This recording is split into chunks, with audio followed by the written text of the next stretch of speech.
24 February 2025 या दिवशी Russia आणि युक्रेन या दोन देशांच्या दरम्यानमध्ये प्रदीर्घ कालावधीपर्यंत चालत आलेल्या युद्धाला 3 वर्ष पूर्ण झाली आहेत आणि याच निमित्तानं युक्रेनतर्फे युनायटेड नेशन ऑर्गनायझेशनमध्ये एक शांततेच्या संदर्भातला ठराव मांडण्यात आलेला होता आणि याच ठरावाच्या विरोधामध्ये अमेरिकेने मतदान केलं आहे। नेमकं या विरोधामध्ये अमेरिकेने मतदान करण्याचं नेमकं कारण काय हे आपण या व्हिडिओमध्ये जाणून घेण्याचा प्रयत्न करणार आहोत। नमस्कार मित्रांनो, विदर्भ ॲस्ट्रो ऑफिशियल यूट्यूब चॅनलला आपल्या सर्वांचं स्वागत आहे।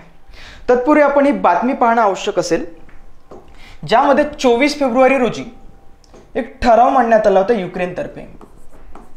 24 फेब्रुवारी 2025 रोजी हा युनायटेड नेशन ऑर्गनायझेशनमध्ये हा ठराव मांडण्यात आलेला होता युक्रेनतर्फे शांततेच्या संदर्भामध्ये।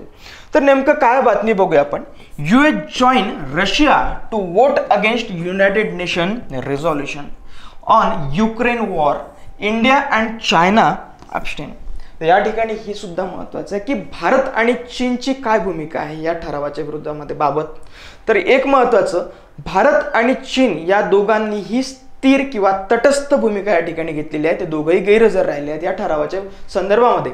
ज्यावेळी मतदान घ्यायचं होतं त्यावेळी काही राष्ट्रांनी मतदान केलं आहे, ते नेमके काय ते सुद्धा आपण या व्हिडिओमध्ये जाणून घेण्याचा प्रयत्न करणार आहोत। तत्पूर्वी या ठरावाच्या संदर्भात माहिती घेण्या अगोदर आपण या युद्धाची पार्श्वभूमी थोडी पाहिली पाहिजे। नेमकी पार्श्वभूमी काय आहे ते आपण जाणून घेण्याचा प्रयत्न करूयात। नेमकं युक्रेन आणि रशिया यांच्या युद्धाची जी सुरुवात आहे ती सुरुवातच कधी होते? या युद्धाची सुरुवात होते 2014 या वर्षी आणि तो महिना असतो फेब्रुवारी।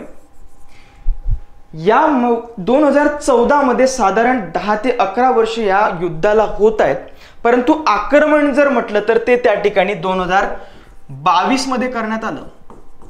24 फेब्रुवारी 2022 मध्ये प्रत्यक्ष युद्ध किंवा त्याला आक्रमण म्हणूया, रशियातर्फे युक्रेनवर करण्यात आलेलं आक्रमण हे 24 फेब्रुवारी 2022 रोजी करण्यात आलेलं होतं। परंतु त्याही अगोदरपर्यंत हे युद्ध सुरू होतं फेब्रुवारी 2014 पासून।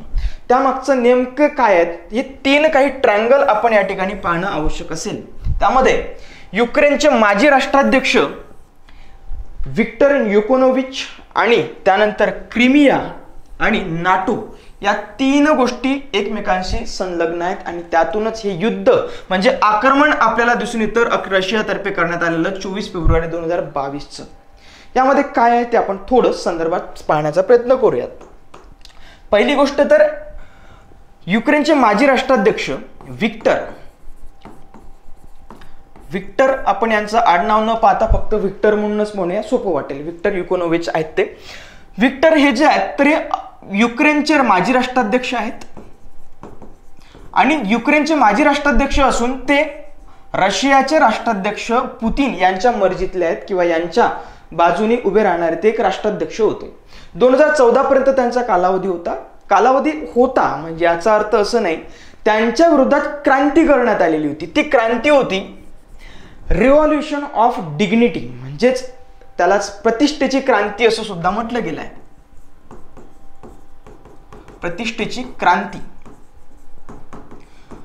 विक्टर यांच्या विरोधामध्ये युक्रेनच्या लोकांनी क्रांती केलेली होती आणि त्यांना सत्तेवरून पदच्युत केलेलं होतं 2014 साली। त्यामुळे इथून पुढे आता सुरू होतं की रशियाच्या विरोधातल्या सगळ्या कारवाया युक्रेनमध्ये सुरू होत आहेत। त्यापूर्वी आपण यामध्ये काही मॅप सुद्धा बघितला पाहिजे। इथून जेव्हा क्रांती होते त्याच्यानंतर अमेरिका धार्जिणे राष्ट्रपती त्या ठिकाणी येतात आणि हीच गोष्ट रशियाच्या राष्ट्राध्यक्ष पुतिन यांना कुठेतरी दुखायला लागते असं आपल्याला या ठिकाणी म्हणता येईल। तर यामध्ये दिसून येईल क्रिमियाचा भाग जसं त्या ठिकाणी क्रांती होते आणि विक्टर यांना पदच्युत केलं जातं, तसंच या रशियातर्फे हा जो काही क्रिमिया भाग आहे हा क्रिमिया काबीज केला जातो रशियातर्फे। रशियाने 2014 मध्ये हा भाग काबीज केलेला आहे। 2014 मध्ये हा युक्रेन त्यांनी हातात घेऊन घेतला, काबीज करून घेतला आणि युक्रेनच्या या भागावरती अधिराज्य गाजवायला सुरुवात केली। त्यानंतरचा एक भाग ठरतो त्याच्यामध्ये आणखी वादातीत, तो म्हणजे या ठिकाणी आपल्याला दिसेल डोनबास हा खूप महत्त्वाचा भाग आणि या डोनबास मधले हे डोनेस्क आणि लुहान्स्क हे फार महत्त्वाचे भाग आहेत. आणि या दोन भागांना 2022 मध्ये इकडे एक फुटीरतावादी लोक आहेत, हे युक्रेनमधले फुटीरतावादी देश लोक आहेत. त्यांना वाटतं की आम्हाला स्वतंत्र देश असला पाहिजे आमचा, जसं सध्या गाझापट्टीमध्ये वगैरे चाललेलं आहे तसंच यांना सुद्धा वाटतंय की आमचा एक स्वतंत्र देश असायला पाहिजे. आणि यांना सपोर्ट असतो रशियाचा, यांना रशियाचा सपोर्ट असून ते कारवाया करतात, बंडखोरी करतात युक्रेनच्या विरोधामध्ये. झेलेन्स्की यांच्या विरोधामध्ये बरेचदा त्यांनी सुद्धा काही करार केलेले आपल्याला दिसून येतात, शांततेचे करार झाले परंतु ते काही कामी आलेलं नाही. म्हणून रशिया यांनी 2022 मध्ये या डोमास भागाला एक स्वायत्त राष्ट्र किंवा स्वतंत्र म्हणून घोषित केलं. आता असं घोषित करून त्यामध्ये महत्वाचं कारण काय, रशियाचा इंटरेस्ट यामध्ये काय आहे हे सुद्धा महत्वाचं आहे. यामध्ये रशियाचं इंटरेस्ट असण्याचं कारण असं की खनिज, जगामध्ये सगळं काही चाललेलं आहे हे सगळं याच्यासाठी नैसर्गिक स्रोतांसाठी चाललेलं आहे. मार्केट, नैसर्गिक स्रोत यासाठी सगळं चाललं आहे. कारण जगामध्ये आता भांडवलशाहीने एक जागा बनवलेली आहे आणि त्यांनी जम बसवलेला आहे. त्याच्यामुळे आयडिओलॉजीज नावाच्या गोष्टी आता राहिलेल्या नाहीत. जे आपण आतापर्यंत इतकं जे आश्चर्य आपल्याला वाटतंय की अमेरिका रशियाला सपोर्ट करतोय, म्हणजे याचा अर्थ कॅपिटलिझम अँड सोशलिझम या दोन्ही गोष्टी कुठेतरी आता धुसर झाल्या त्यांच्यामधल्या सीमा. आता महत्वाचं जगामध्ये एकच राहिलं ते म्हणजे एकच पैसा आणि भांडवल यासाठी चाललाय. नफा, पैसा आणि स्वतःचा त्यामध्ये फायदा या सगळ्या गोष्टींसाठी चाललेला आपल्याला दिसून येईल. मग आता इथे जो संपूर्ण भाग आहे हा संपूर्ण भाग याचा खनिजांचा असल्या कारणाने 2022 मध्ये हा सुद्धा काबीज होतो. आणि तिकडे त्यासोबतच जगामध्ये एक दुसरी घटना घडते. 2022च्या कालावधीमध्ये जेव्हा हे युद्ध सुरू होतं तेव्हा अमेरिकेच्या सत्तेमध्ये असतात जो बायडन या ठिकाणी सत्तेमध्ये आहेत. आणि जो बायडन हे रशियाच्या एक्झॅक्ट विरुद्ध असलेले राष्ट्राध्यक्ष त्या ठिकाणी आहेत. आणि जो बायडन किंवा युक्रेनच्या झेलेन्स्की यांचा वापर जो बायडन हे रशियाच्या विरोधामध्ये करतात आणि रशियाच्या सुद्धा जिवारी येतं. आणि अशा रीतीनं 24 फेब्रुवारी 2022 रोजी या युद्धाची सुरुवात होते किंवा या युद्धाची सुरुवात म्हणण्यापेक्षा रशियातर्फे युक्रेनवरती आक्रमण होतं. आता महत्वाची एक गोष्ट आहे की युक्रेन हा एक सार्वभौम देश आहे आणि रशियाचा त्याच्यामध्ये खूप मोठा इंटरेस्ट आहे की रशियाला वाटतं की याचं सार्वभौमत्व आणि हनन केलं जातं किंवा उल्लंघन केलं जात आहे. त्यांची इथपर्यंत जाऊन मजल पोचलेली आहे पुतिन यांची की रशियाला या युक्रेनला नामोशेष करून ठेवायचं, राष्ट्र म्हणून या धर्तीवरती राहता कामा नये, तर त्याचे तुकडे तुकडे व्हायला पाहिजे अशी काही मानस आपल्याला या ठिकाणी युक्रेनच्या संदर्भात रशियाचा दिसून येतो. म्हणूनच पुढे डोनाल्ड ट्रम्प यांचे काही स्टेटमेंट्स येत आहेत किंवा त्यासोबतच झेलेन्स्की यांचे काही स्टेटमेंट होतात आणि इथून खूप मोठे वाद चाललेले दिसतात. आता याच्या मागे सुद्धा कारण आहे, जेव्हा 2022 मध्ये जो बायडन सत्तेमध्ये होते तर 2025 मध्ये डोनाल्ड ट्रम्प हे सत्तेमध्ये येतात अमेरिकेमध्ये. आणि आता सुरू होतं रशिया आणि अमेरिका यांच्या मैत्रीचे संबंध कुठेतरी दिसून येतात. कारण राष्ट्राध्यक्ष डोनाल्ड ट्रम्प हे पुतिन यांच्या कुठेतरी जवळचे आहेत असं काहीतरी म्हटलं जातं. यामागे कारण अशी की डोनाल्ड ट्रम्प हे सत्तेमध्ये येण्यापूर्वी 2016च्या पूर्वी किंवा त्यापूर्वी त्यांचा रशियाशी एक भांडवलशाही संबंध होते किंवा त्याच्यामध्ये विशिष्ट असे त्यांचे व्यापारिक संबंध होते. त्या कारणाने त्यांची एक जवळीक आपल्याला दिसून येते. त्यामुळे अमेरिकेचे सध्याचे अध्यक्ष डोनाल्ड ट्रम्प आणि रशियाचे राष्ट्राध्यक्ष व्लादिमीर पुतिन यांचे कुठेतरी घनिष्ठ संबंध आहेत. येत्या काळामध्ये त्यांच्या भेटी सुद्धा होतील, त्यांचे राजनैतिक संबंध सुद्धा प्रस्थापित होतील अशी अपेक्षा या ठिकाणी वर्तवली जाते. ही कारणे या ठिकाणी आपल्याला दिसून येतात आणि असं सुरू होतं युद्ध 2022 मध्ये आणि ते अगदी चालतं आता 2000. आता यामध्ये डोनाल्ड ट्रम्प जेव्हा सत्तेमध्ये यायच्या पूर्वी ते स्वतः सांगतात की मी जर सत्तेमध्ये आलो तर युक्रेन आणि रशिया यांच्यामधलं युद्ध संपून जाईल किंवा संपणार असं सुद्धा म्हणतात. आणि अगदी हे सुद्धा म्हणतात की ती जर मी 2022 मध्ये सत्तेमध्ये असतो तर हे युद्धच झालं नसतं असं सुद्धा ते म्हणतात. म्हणजे एका अर्थाने त्यांना युक्रेन आणि रशियाचं युद्ध संपवायचं आहे. त्याच्या मागचे कारण काय आहेत, नेमकी त्याच्या मागचे कारण एक मैत्रीपूर्ण संबंध हे सुद्धा एक महत्त्वाचं कारण आहे. त्यानंतर त्यांच्यामध्ये कसलेले काही वैयक्तिक संबंध हे सुद्धा, आणि राष्ट्राचं त्यात महत्त्वाचं की युएसचे जे काही डोनाल्ड ट्रम्प आहे, डोनाल्ड ट्रम्प यांनी फर्स्ट USA फर्स्ट अमेरिका हे एक धोरण अवलंबलेलं आहे. आता यामध्ये होत काय आहे की जो बायडेन जोपर्यंत सत्तेमध्ये होते तोपर्यंत ते युक्रेनला युद्ध सामग्री प्रोव्हाइड करायचे किंवा पुरवठा करायचे आणि यामध्ये बराचसा खर्च हा अमेरिका करायचा युक्रेनमध्ये. त्यामुळे आता हा खर्च जो आहे, जो युएसएचा खर्च होत आहे, तो युएसएचा खर्च आता युएसएला थांबवायचा आहे. कारण डोनाल्ड ट्रम्प यांची पॉलिसी आहे फर्स्ट युएसए. ती फर्स्ट युएसए पॉलिसी असल्या कारणाने त्यांना हा अगाऊचा खर्च खपवून घ्यायचा नाहीये, त्यांना हा खर्च कमी करायचा. अगदी आपण बघू शकतो की त्यांनी जे काही गरीब राष्ट्र असतील त्यांना मदत सुद्धा थांबवलेली आहे, आर्थिक मदत. हे यामध्ये अमेरिकेचं कुठेतरी फर्स्ट अमेरिका धोरण जे आहे हे यामध्ये आपल्याला दिसून येतं. या कारणानेच अमेरिका कुठेतरी आता युद्ध थांबलं पाहिजे किंवा आमचा खर्च वाचला पाहिजे या धोरणानेच पुढे जाताना आपल्याला दिसून येतं. त्याच्यामध्ये त्यांना आता आयडिओलॉजीज वगैरे काही देणं घेणं राहिलेलं नाही असं आपल्याला यावरून लक्षात येतं. फक्त आणि फक्त स्वतःचं हित हेच भांडवलशाहीचं एक त्यामध्ये गमक असतं, हे आपल्याला यावरून लक्षात आलं पाहिजे. त्यामध्ये बघूया ठराव नेमका काय होता. जो 24 फेब्रुवारी 2025 रोजी जो ठराव मांडण्यात आलेला होता झेलेन्स्की किंवा युक्रेनतर्फे, तो ठराव काय आपण बघूया. युनायटेड नेशन मधील युक्रेनचा ठराव काय आहे. युनायटेड नेशनच्या सनद आणि आंतरराष्ट्रीय कायद्यानुसार प्रचंड विनाश आणि मानवी दुःखाने त्रस्त असलेल्या युक्रेन विरुद्धच्या युद्धाचा शांततापूर्ण तोडगा काढणे आणि शत्रुत्व लवकर थांबवणे आणि शांततापूर्ण तोडगा काढणे हे याच्या मागचं एक ठराव आपल्याला या ठिकाणी दिसून येतो. की हे जे काही शांततापूर्ण ठराव आहे हा, आणि युक्रेनच्या संदर्भामध्ये जो काही हानी होता युक्रेनची ते युद्ध या ठिकाणी थांबवली गेली पाहिजे असं या ठरावामध्ये सांगण्यात आलं होतं. आणि दुसरं या ठरावामध्ये सांगण्यात आलं की या ठिकाणी युरोप समर्थित ठरावाविरुद्ध मतदान, ज्यामध्ये दिसून येतं की रशियाला आक्रमण म्हटलंय. या ठिकाणी या ठरावामध्ये रशियाला आक्रमक म्हटलेलं आहे. हे एक फार दुखरी बाजू या ठिकाणी आहे की रशिया आक्रमक आहे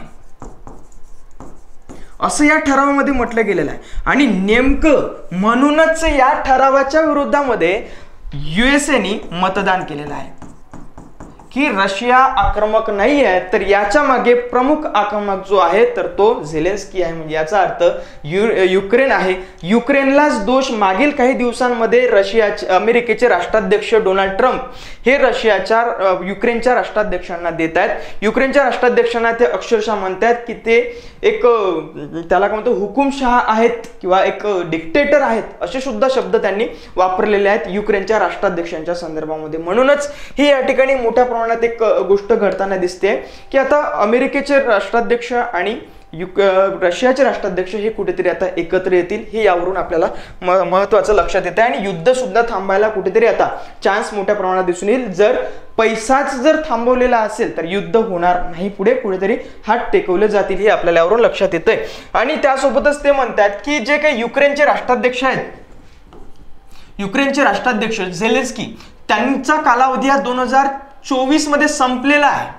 2024 मध्ये त्यांचा कालावधी संपलेला असताना सुद्धा ते सध्या सत्तेमध्ये आहेत. म्हणजे याचा अर्थ त्यांनी हुकुमशाह त्यांना म्हटलेला आहे असं यावरून लक्षात येतं. आणि त्यांच्यामधले वाद मोठ्या प्रमाणात पुढे आलेले आपल्याला दिसून येतात. ते आपल्याला वाद या ठिकाणी पाहायला भेटतील की हे काय नेमके वाद चिघळण्याचं कारण काय होतं. एकमेकांमध्ये खूप साऱ्या एक बोलचाल झालेली होती, त्यामध्ये हे आपल्याला यावरून दिसून येतं.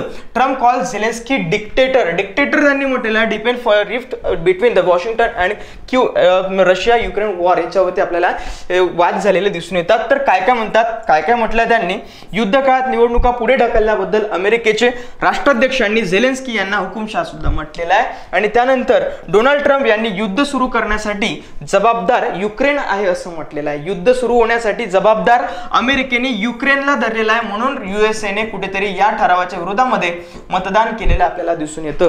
त्यानंतर ते काय म्हणतात, झेलेन्स्की यांना शांततेसाठी वेगाने पाऊल उचलणे किंवा त्यांचा देश गमावण्याचा धोका पत्करण्याचा इशारा राष्ट्राध्यक्ष ट्रम्प यांनी दिलेला होता. इथपर्यंत जाऊन पोहोचले ट्रम्प की झेलेन्स्कीला म्हणतात की तुमचं राष्ट्र सुद्धा नष्ट होऊ शकतं एक दिवस जर तुम्ही माघार घेतली नाही तर.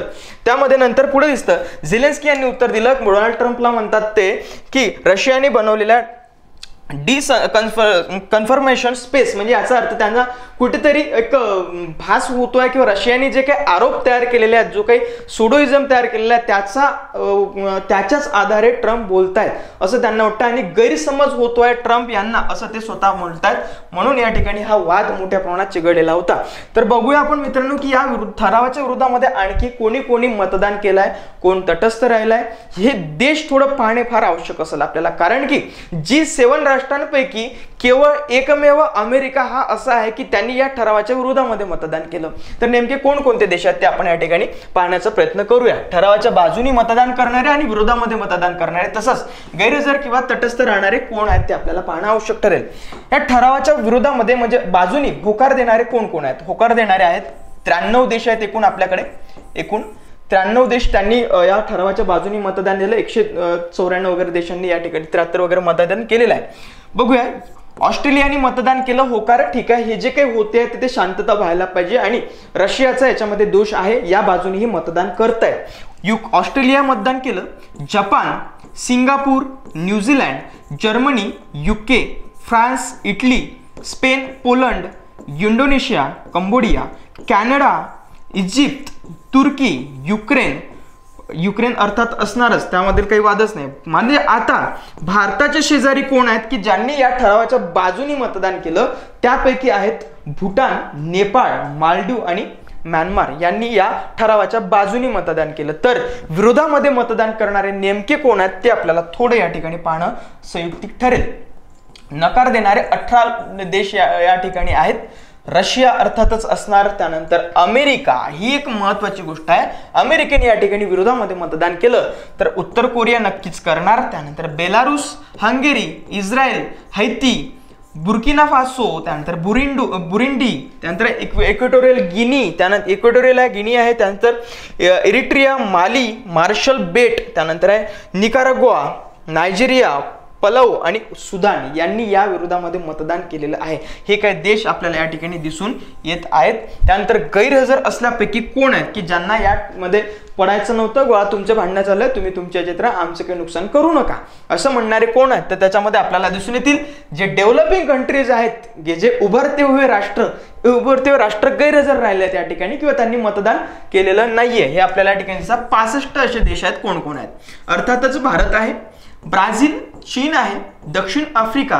ब्रिक्स देशांपैकी एवढे देश आहेत, त्यापैकी फक्त रशिया ब्रिक्स देशांपैकी त्यांनी यामध्ये विरोधात मतदान केलं. तर बाकी गैरहजर असलेले हे देश आहेत. ब्रिक्सचं या ठिकाणी एक विशेष दिसत आहे, ब्रिक्सचे कोणीही या ठिकाणी मतदान केलेलं नाही. त्यानंतर 4 देशांपैकी गैरहजर राहिलेत. Saudi Arabia, UAE, Qatar, Iran, Iraq, Oman, Kuwait, Syria, Ethiopia आणि अर्जेंटिना. हे सगळे देश असे आहेत, हमारा धंदा है भाई, हमारे धंदे के विरोध में हम मतदान नहीं कर सकते, ते आमच्यासाठी चांगले आहे, हे आमच्यासाठी चांगले आहे, त्याच्यामुळे आम्ही हे काही विरोधात निर्णय घेणार नाही. कारण ऑलरेडी भारताच्या विरोधामध्ये अमेरिका खूप साऱ्या भूमिका घेताना दिसतोय. टॅरिफ असो किंवा इतर काही गोष्टी असो, त्या संदर्भात आपल्याला मदतीच्या संदर्भातल्या असो, भारताच्या विरोधामध्ये मतदान विरोधामध्ये ते कुठेतरी बाजू घेत आहेत अमेरिका. त्याच्यामुळे आपल्याला इथे काही गैरहजर राहणं एक संयुक्तिक ठरणार होतं. म्हणून ही भूमिका एक योग्य भूमिका आपल्याला किंवा म्हणता येईल या ठिकाणी. त्यानंतर तटस्थ राहणारे कोण आहेत? तर अर्थातच आपला छोटा भाऊ पाकिस्तान, उससे भी छोटा भाऊ बांगलादेश और श्रीलंका यांनी तटस्थ भूमिका घेतली. ते मतदानाला हजर असून त्यांनी काही मतदान केलेलं नाही. ही काही भूमिका आपल्याला या ठिकाणी या विशिष्ट राष्ट्रांच्या संदर्भातली दिसून येते. तर मित्रांनो, या संदर्भातले नवनवीन व्हिडिओ आपण जाणून घेण्याचा प्रयत्न करणार आहोत. आपण डेली करंट अफेअर्सचे जे काही मुद्दे आहेत ते आपण या ठिकाणी चर्चा करण्याचा प्रयत्न करणार आहोत. कारण आता आगामी राज्यसेवा डिस्क्रिप्टिव्ह पॅटर्नसाठी हे फार आवश्यक असणार आपल्याला. म्हणून विदर्भ IAS अकॅडमीच्या प्लॅटफॉर्मशी जुळून राहा. नक्की चॅनलला सबस्क्राईब करा आणि व्हिडिओला आवडल्यास नक्की लाईक करा आणि शेअर सुद्धा करा. धन्यवाद.